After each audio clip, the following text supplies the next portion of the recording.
Cell body. These gray things right here, what are they? Dendrites. And the red thing right here? Axon.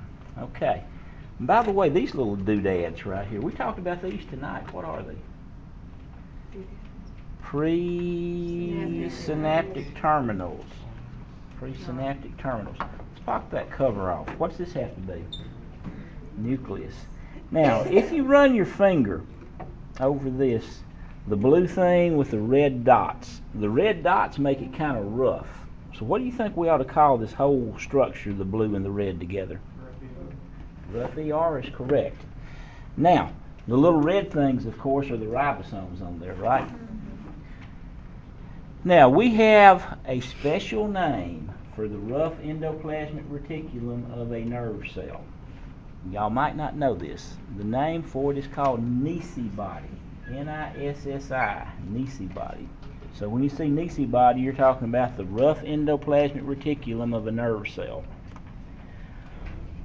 All right, moving on. What are these things right here? If you take your fingernail, it feels like it's in layers. Myelin sheath. Myelin sheath. What's its purpose? To conduct electricity. I need something a little bit better. It insulates the axon.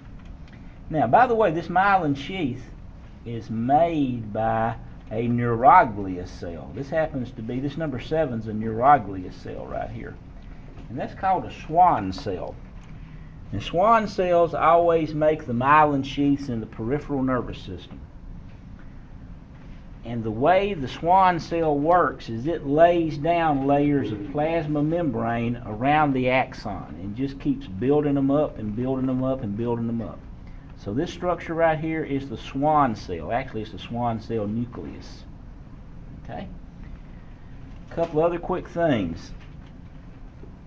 What do you think we ought to call the plasma membrane of an axon? It's got a special name. It's gray right here. Plasma membrane of an axon. Axolemma. Axolemma. And the covering of the whole neuron is called a neurolemma. Neurolemma. Now, if y'all want to go over this again later on this evening, we will. But you need to make sure that you have a